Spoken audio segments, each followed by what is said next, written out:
ಭಾರತದ ನಕ್ಷೆ ಬದಲಾಯಿಸ್ತಾರಂತೆ ಪಾಕಿಸ್ತಾನದ ಉಗ್ರರು. ಆಪರೇಷನ್ ಸಿಂಧೂರ ಫೇಲ್ ಆಗಿದ್ದಕ್ಕೆ ಶುರುವಾಯಿತು ಹೊಸ ನಾಟಕ. ಭಾರತೀಯ ವಾಯುಪಡೆಯ ಸಾಮರ್ಥ್ಯ ನೋಡಿಯೇ ಬೆಚ್ಚಿ ಬಿದ್ದಿದ್ದ ಪಾಕಿಸ್ತಾನ ಕದನ ವಿರಾಮಕ್ಕೆ ಒತ್ತಾಯಿಸಿತ್ತು. ಸ್ವಿಸ್ ವರದಿ. ನಷ್ಟದ ಸುಳಿಯಲ್ಲಿ ಪಾಕಿಸ್ತಾನ, ಇಸ್ಲಾಮಾಬಾದ್ ಏರ್ಪೋರ್ಟ್ ನಿರ್ವಹಣೆಗೆ ನೋ ಎಂದ ಯುಎಇ. ನಮಸ್ಕಾರ ವೀಕ್ಷಕರೇ, ಜಗತ್ತಲ್ಲಿ ಒಂದು ದೇಶ ಇದೆ.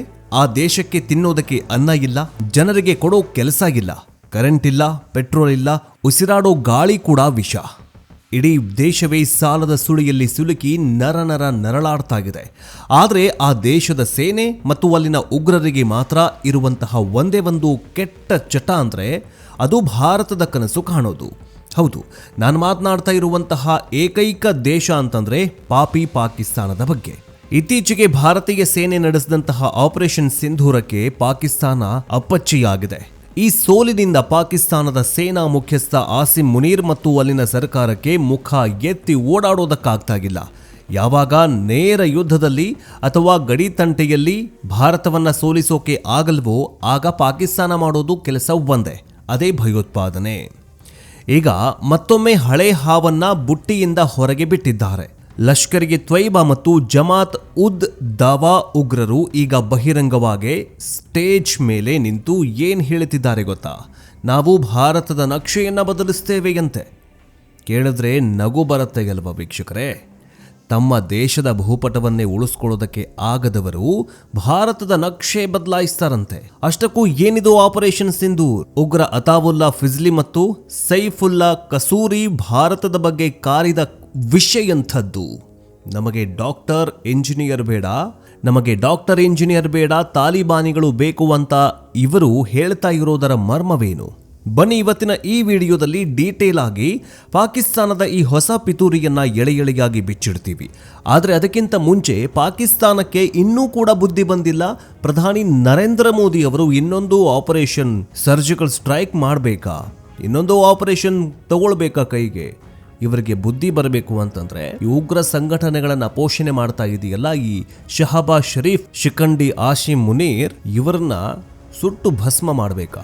ಕಮೆಂಟ್ ಮೂಲಕ ತಿಳಿಸಿ. ಜೊತೆಗೆ #ಜೈ ಹಿಂದ್ ಕಮೆಂಟ್ ಮಾಡಿ. ಬನ್ನಿ ವಿಡಿಯೋವನ್ನ ಶುರು ಮಾಡೋಣ.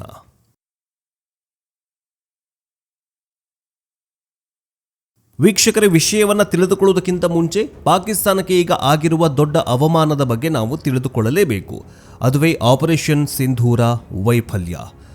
ಪಾಕಿಸ್ತಾನದ ಗುಪ್ತಚರ ಸಂಸ್ಥೆ ISI ಮತ್ತು ಪಾಕ್ ಸೇನೆ ಸೇರಿಕೊಂಡು ಭಾರತದ ಗಡಿಯಲ್ಲಿ ನುಸುಳೋದಕ್ಕೆ ಮತ್ತು ಕಾಶ್ಮೀರದಲ್ಲಿ ಅಶಾಂತಿ ಸೃಷ್ಟಿ ಮಾಡೋದಕ್ಕೆ ಒಂದು ದೊಡ್ಡ ಪ್ಲಾನ್ ಮಾಡಿದ್ವು. ಅದಕ್ಕೆ ಅವರೇ ಇಟ್ಟಂತ ಹೆಸರೇ ಆಪರೇಷನ್ ಸಿಂಧೂರ್. ಇದರ ಏಕೈಕ ಉದ್ದೇಶ ಭಾರತದಲ್ಲಿ ಚುನಾವಣೆಗಳ ಸಮಯದಲ್ಲೋ ಅಥವಾ ಹಬ್ಬದ ಸಮಯದಲ್ಲೋ ದೊಡ್ಡ ಮಟ್ಟದಲ್ಲಿ ಅನಾಹುತ ಮಾಡೋದು. ಆದರೆ ಭಾರತದ ಗುಪ್ತಚರ ಸಂಸ್ಥೆಗಳು ರಾ ಮತ್ತು IB ಮತ್ತು ಭಾರತೀಯ ಸೇನೆ ಪಾಕಿಸ್ತಾನಕ್ಕಿಂತ ಒಂದಲ್ಲ 100 ಹೆಜ್ಜೆ ಅಲ್ಲ 1000 ಹೆಜ್ಜೆ ಮುಂದಿದ್ದಾವೆ. ಗಡಿಯಲ್ಲಿ ಹದ್ದಿನ ಕಣ್ಣಿಟ್ಟಿದ್ದ ನಮ್ಮ ಯೋಧರು ಪಾಕಿಸ್ತಾನದ ಈ ಆಪರೇಷನ್ ಸಿಂಧೂರ ಅನ್ನುವಂತಹ ಕುತಂತ್ರವನ್ನ ಚಿವುಟಿ ಹಾಕಿದ್ದಾರೆ. ನುಸುಳೋದಕ್ಕೆ ಬಂದವರನ್ನ ಅಲ್ಲಿಗೆ ಹುಡುಕಿ ಕೊಂದು ಹಾಕಿದ್ದಾರೆ. ಈ ಸೋಲಿಗೆ ಪಾಕಿಸ್ತಾನಿ ಸೇನಾ ಮುಖ್ಯಸ್ಥ ಆಸಿಮ್ ಮುನೀರ್ಗೆ ನುಂಗಲಾರದ ತುತ್ತಾಗಿದೆ. ಯಾಕಂದ್ರೆ ಪಾಕಿಸ್ತಾನದಲ್ಲಿ ಈಗ ಜನರ ಗಮನ ಬೇರೆ ಕಡೆ ಸೆಳೆಯೋದಕ್ಕೆ ಅವರಿಗೆ ಕಾಶ್ಮೀರನೋ ಅಥವಾ ಭಾರತದ ದ್ವೇಷ ಬೇಕೇ ಬೇಕಾಗಿದೆ. ಆಪರೇಷನ್ ಸಿಂಧೂರ್ ಫೇಲ್ ಆಗಿದ್ದರಿಂದ ಈಗ ಅವರು ತಮ್ಮ ಪ್ಲಾನ್ ಬಿ ಶುರು ಮಾಡಿಕೊಂಡಿದ್ದಾರೆ. ಅದುವೇ ಉಗ್ರರನ್ನ ಚೂ ಬಿಡೋದು. ವೀಕ್ಷಕರೇ, ಸಾಮಾನ್ಯವಾಗಿ ಉಗ್ರರ ಅಡಗುತಾಣಗಳಲ್ಲಿ ಗುಹೆಗಳಲ್ಲಿ ಮೀಟಿಂಗ್ ಮಾಡ್ತಾರೆ. ಆದರೆ ಪಾಕಿಸ್ತಾನದಲ್ಲಿ ಮಾತ್ರ ಉಗ್ರರು ಹೀರೋಗಳ ತರಹ ಓಪನ್ ಆಗಿ ರ್ಯಾಲಿ ಮಾಡ್ತಾರೆ. ಇತ್ತೀಚೆಗೆ ಪಾಕಿಸ್ತಾನದ ಪಂಜಾಬ್ ಪ್ರಾಂತ್ಯದಲ್ಲಿ ರಹೀಮ್ ಯಾರ್ ಖಾನ್ ಅನ್ನುವಂತಹ ಜಾಗದಲ್ಲಿ ಒಂದು ದೊಡ್ಡ ಸಮಾವೇಶ ನಡೀತು. ಇದು ಯಾವುದೋ ರಾಜಕೀಯ ಪಕ್ಷದ ಸಮಾವೇಶ ಆಗಿರಲಿಲ್ಲ, ಇದು ಅಪ್ಪಟ ಭಯೋತ್ಪಾದಕರ ಸಮಾವೇಶ ಆಗಿತ್ತು. ಇದನ್ನ ಆಯೋಜನೆ ಮಾಡಿದ್ದು ಜಮಾತ್ ಉದ್ ದಾವಾ ಅಂದ್ರೆ JUD ಮತ್ತು ಲಷ್ಕರ್ಗೆ ತ್ವಯ್ಬಾ LET. ನಿಮಗೆಲ್ಲ ಗೊತ್ತಿರೋ ಹಾಗೆ ಇವೆರಡೂ ಜಾಗತಿಕ ಭಯೋತ್ಪಾದಕ ಸಂಘಟನೆಗಳು. ಇವುಗಳ ಮೇಲೆ ನಿಷೇಧ ಇದೆ. ಆದರೆ ಪಾಕಿಸ್ತಾನದಲ್ಲಿ ಇವುಗಳಿಗೆ ರಾಜಾರೋಷದ ಸ್ವಾಗತ ಸಿಗತ್ತೆ. ಈ ಸಮಾವೇಶಕ್ಕೆ ಪಾಕಿಸ್ತಾನಿ ಸೇನೆ ಮತ್ತು ಅಲ್ಲಿನ ಪೊಲೀಸರೇ ರಕ್ಷಣೆ ನೀಡಿದ್ರು ಅಂತಂದ್ರೆ ಇದರ ಹಿಂದೆ ಶಹಬಾಜ್ ಶರೀಫ್ ಸರ್ಕಾರದ ಕುಮ್ಮಕ್ಕು ಎಷ್ಟಿದೆ ಅಂತ ನೀವೇ ಊಹೆ ಮಾಡಿಕೊಳ್ಳಿ. ಪಾಕ್ ಸೇನೆಗೆ ನಿಂತು ಹೋಗಿ ಭಾರತದ ವಿರುದ್ಧ ಬೊಗಳಿ ಅಂತ ಇವರುಗಳಿಗೆ ಮೈಕ್ ಕೊಟ್ಟಿದ್ದು ಈಗ ಜಗಜ್ಜಾಹೀರಾಗಿದೆ. ಈ ಸಮಾವೇಶದಲ್ಲಿ ಜಮಾತ್ ಉದ್ ದಾವಾದ ಟಾಪ್ ಕಮಾಂಡರ್ ಆಗಿರೋ ಅಯತುಲ್ಲಾ ಫಿಜ್ಲಿ ಎನ್ನುವಂತಹ ಉಗ್ರ ಮಾಡದ ಭಾಷಣ ಈಗ ವೈರಲ್ ಆಗಿದೆ. ಅವನೇನು ಹೇಳ್ತಾನೆ ಗೊತ್ತಾ? ನಾವು ಭಾರತದ ಒಳಗೆ ನುಗ್ಗುತ್ತೇವೆ, ಕೇವಲ ದಾಳಿ ಮಾಡೋದಲ್ಲ, ಭಾರತದ ನಕ್ಷೆಯನ್ನು ಬದಲಿಸುವ ಸಾಮರ್ಥ್ಯ ನಮಗಿದೆ, ನಾವದನ್ನು ಮಾಡೋದಕ್ಕೆ ಸಿದ್ಧರಾಗಿದ್ದೇವೆ. ಹೀಗಂತ ಜಮಾತ್ ಉದ್ ದಾವಾದ ಟಾಪ್ ಕಮಾಂಡರ್, ಜಮಾತ್ ಉದ್ ದವಾ ಇದೆಯಲ್ಲ, ಇದೇನು ದೊಡ್ಡೇನು ಸೈನಿಕರ ಪಡೆಯಲ್ಲ, ಇದು ಉಗ್ರ ಸಂಘಟನೆ. ಉಗ್ರ ಸಂಘಟನೆಯ ಒಬ್ಬ ಕಮಾಂಡರ್ ಅಯತುಲ್ಲಾ ಫಿಜ್ಲಿ ಎನ್ನುವಂತಹ ವ್ಯಕ್ತಿ ಭಾರತದ ಬಗ್ಗೆ ಹೀಗೆ ನಾಲಿಗೆ ಹರಿಬಿಟ್ಟಿದ್ದಾನೆ. ವೀಕ್ಷಕರಿಗೆ ಗಮನಿಸಿ, 1947, 1965, 1971, 1999 ಇಲ್ಲಿ ನೇರ ಯುದ್ಧ ಮಾಡಿ ಭಾರತದ ಒಂದಿಂಚು ಜಾಗವನ್ನ ಅಲುಗಾಡಿಸೋದಕ್ಕೂ ಆಗದಂತಹ ಪಾಕಿಸ್ತಾನ ಈಗ ಇಂತಹ ಉಗ್ರರ ಬಾಯಲ್ಲಿ ಡೈಲಾಗ್ ಹೊಡೆಸ್ತಾ ಇದೆ. ಫಿಜ್ಲಿ ಅಷ್ಟೇ ಅಲ್ಲ, ಫಿಜ್ಲಿ ಇಷ್ಟಕ್ಕೆ ನಿಲ್ಲಿಲ್ಲ, ಅವನು ಪಾಕ್ ಸೇನೆಯ ಬಣ್ಣವನ್ನೂ ಬಯಲು ಮಾಡಿದ್ದಾನೆ. ಪಾಕಿಸ್ತಾನಿ ಮಿಲಿಟರಿ ನಮ್ಮ ಜೊತೆ ಸಂಪರ್ಕದಲ್ಲಿದೆ, ನಾವು ಅವರಿಗೆ ಆಹ್ವಾನ ನೀಡಿದ್ದೇವೆ, ಬನ್ನಿ ಇಬ್ಬರು ಸೇರಿಕೊಂಡು ಜಂಟಿಯಾಗಿ ಭಾರತದ ವಿರುದ್ಧ ಕಾರ್ಯಾಚರಣೆ ಮಾಡೋಣ ಅಂತ ಹೇಳಿದ್ದೇವೆ ಅಂತ ಒಪ್ಪಿಕೊಂಡಿದ್ದಾನೆ. ಇದು ಜಗತ್ತಿಗೆ ಸಿಕ್ಕಿರೋ ಅತಿ ದೊಡ್ಡ ಸಾಕ್ಷಿಯಾಗಿದೆ. ಪಾಕಿಸ್ತಾನಿ ಸೇನೆ ಮತ್ತು ಉಗ್ರರು ಬೇರೆ ಬೇರೆಯಲ್ಲ, ಇವರಿಬ್ಬರೂ ಕೂಡ ಒಂದೇ ನಾಣ್ಯದ ಎರಡು ಮುಖಗಳು ಅನ್ನೋದು ಈಗ ಉಗ್ರನೇ ಬಾಯ್ಬಿಟ್ಟಿದ್ದಾನೆ. ಇನ್ನೊಬ್ಬ ಉಗ್ರ ಕಮಾಂಡರ್ ಸೈಫುಲ್ಲಾ ಕಸೂರಿ ಆಡದಂತಹ ಮಾತುಗಳು ಪಾಕಿಸ್ತಾನದ ಭವಿಷ್ಯ ಎತ್ತ ಸಾಗ್ತಾ ಇದೆ ಅನ್ನೋದನ್ನು ತೋರಿಸುತ್ತೆ. ಈತ ಏನು ಹೇಳ್ತಾನೆ ಗೊತ್ತಾ? ನಮಗೆ ದೇಶ ನಡೆಸೋದಕ್ಕೆ ವೈದ್ಯರು ಬೇಕಾಗಿಲ್ಲ, ನಮಗೆ ದೇಶ ನಡೆಸೋದಕ್ಕೆ ಇಂಜಿನಿಯರ್ಗಳು ಬೇಕಾಗಿಲ್ಲ, ನಮಗೆ ದೇಶ ನಡೆಸೋದಕ್ಕೆ ವಿದ್ಯಾರ್ಥಿಗಳು ಅಥವಾ ಮಗದೊಬ್ಬರು ಬೇಕಾಗಿಲ್ಲ, ನಮಗೆ ಬೇಕಾಗಿರೋದು ಮದರಸಾಗಳಲ್ಲಿ ತರಬೇತಿ ಪಡೆದ ತಾಲಿಬಾನಿ ಮಾದರಿಯ ಹೋರಾಟಗಾರರು. ನೋಡಿ ವಿಪರ್ಯಾಸ ವೀಕ್ಷಕರೇ.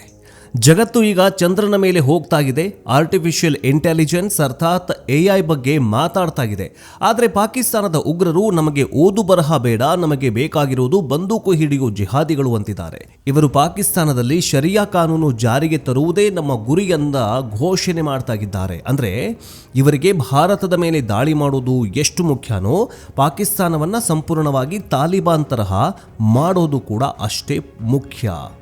ಇಲ್ಲಿನ ಯುವಕರಿಗೆ ಕೆಲಸ ಸಿಗ್ತಾ ಇಲ್ಲ, ಊಟ ಸಿಗ್ತಾ ಇಲ್ಲ, ಅದರಲ್ಲೂ ವಿದ್ಯಾಭ್ಯಾಸ ಸಿಗ್ತಾ ಇಲ್ಲ. ಈಗ ನೋಡಿ, ಎಲ್ಲ ದೇಶಗಳಲ್ಲಿ ಆರ್ಟಿಫಿಷಿಯಲ್ ಇಂಟೆಲಿಜೆನ್ಸ್, ನನಗೇನು ಮಾತಾಡ್ತಾ ಇದ್ದೀನಲ್ಲ, ಎಲ್ಲವೂ ಕೂಡ AI ತಂತ್ರಜ್ಞಾನವನ್ನು ಬಳಸ್ಕೊಂಡೇ ಮಾತಾಡ್ತಾ ಇದ್ದೀವಿ. ಒಂದು ಯೂಟ್ಯೂಬ್ ಚಾನಲ್ ಮಾಡಿಕೊಂಡ್ರೂ ಕೂಡ ಪಾಕಿಸ್ತಾನದಲ್ಲಿ ಯುವಕರು ಬದುಕ್ತಾರೆ. ಪಾಕಿಸ್ತಾನದ ಯುವಕರಿಗೆ ಕೆಲಸ ಸಿಗ್ತಾ ಇಲ್ಲ, ಊಟ ಸಿಗ್ತಾ ಇಲ್ಲ. ಅಂಥದ್ರಲ್ಲಿ ಅವರ ಕೈಗೆ ಪುಸ್ತಕ ಕೊಡುವ ಬದಲು ಬಂದೂಕು ಕೊಟ್ಟು ಭಾರತದ ವಿರುದ್ಧ ಅಥವಾ ಭಾರತದ ಕಡೆಗೆ ಕಳುಹಿಸುವುದು ಈ ಜಿಹಾದಿಗಳ ಅಥವಾ ಈ ಲಷ್ಕರ್ ಎ ತೊಯ್ಬಾ ಸಂಘಟನೆ, ಉಗ್ರ ಸಂಘಟನೆಗಳ ಮೇನ್ ಪ್ಲಾನ್ ಆಗಿದೆ. ಈಗ ಪ್ರಶ್ನೆ ಏನಂತಂದರೆ, ಈಗಾಗಲೇ ಯಾಕೆ ಈ ಉಗ್ರರು ಇಷ್ಟೊಂದು ಬೊಬ್ಬೆ ಹೊಡಿತಿದ್ದಾರೆ? ಇದರ ಹಿಂದೆ ಇರೋದು ಪಾಕಿಸ್ತಾನದ ಭಯೋತ್ಪಾದಕ ಅಥವಾ ಭಯಾನಕ ಆರ್ಥಿಕ ಪರಿಸ್ಥಿತಿನ? ಎಸ್, ಹಸಿವಿನ ಅರ್ಥನಾಥ. ಪಾಕಿಸ್ತಾನದಲ್ಲಿ ಗೋಧಿ ಹಿಟ್ಟಿಗಾಗಿ ಜನ ಕಿತ್ತಾಡ್ಕೊಳ್ತಿದ್ದಾರೆ, ಹಣದುಬ್ಬರ ಮುಗಿಲು ಮುಟ್ಟಿದೆ. ಇಮ್ರಾನ್ ಖಾನ್ ಜೈಲಲ್ಲಿದ್ದಾರೆ, ಶಹಬಾಜ್ ಶರೀಫ್ ಬರೀ ಹೆಸರಿಗೆ ಪ್ರಧಾನಿ ಮಾತ್ರ.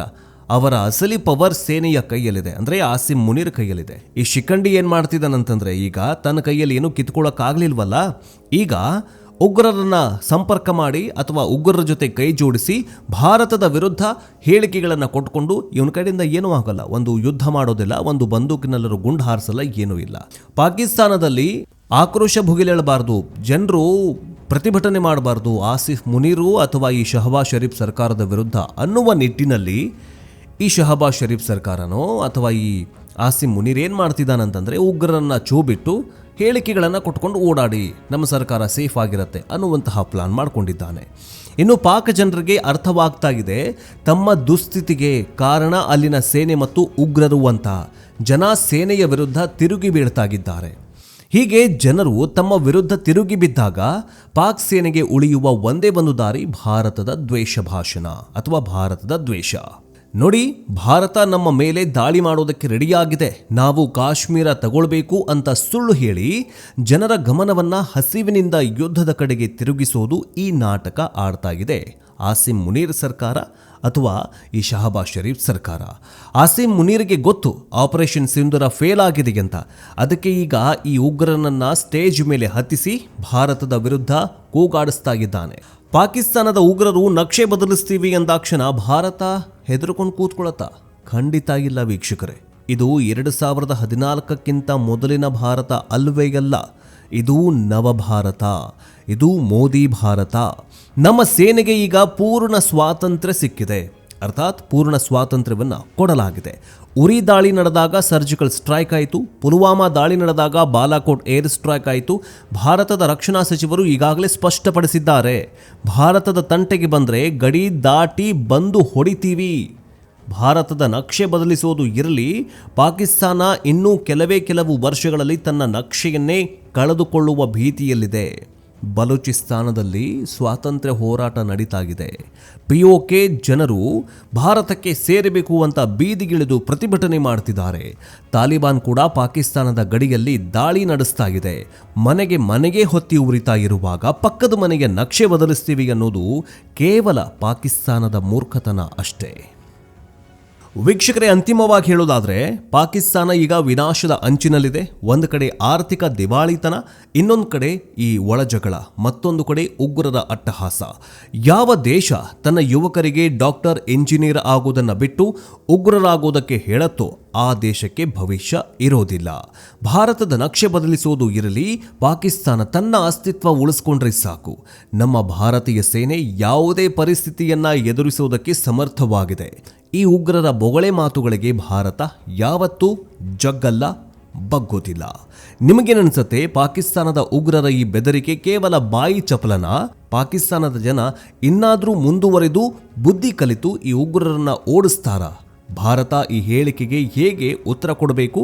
ನಿಮ್ಮ ಅನಿಸಿಕೆ ಏನು ಅಂತ ಕಮೆಂಟ್ ಬಾಕ್ಸ್ನಲ್ಲಿ ತಿಳಿಸಿ. ಜೊತೆಗೆ ಜೈ ಹಿಂದ್ ಅಂತ ಕಮೆಂಟ್ ಮಾಡೋದನ್ನು ಮಾತ್ರ ಮರಿಬೇಡಿ. ಜೊತೆಗೆ ಈ ವಿಡಿಯೋ ಪ್ರತಿಯೊಬ್ಬ ಭಾರತೀಯನಿಗೂ ತಲುಪುವ ಹಾಗೆ ಶೇರ್ ಮಾಡಿ.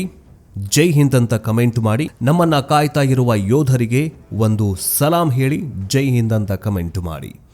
ನೆಕ್ಸ್ಟ್ ಅಪ್ಡೇಟ್ನೊಂದಿಗೆ ಬೇಗ ವಾಪಸ್ ಬರ್ತೀವಿ. ಜೈ ಹಿಂದ್, ಜೈ ಕರ್ನಾಟಕ, ವಂದೇ ಮಾತರಂ.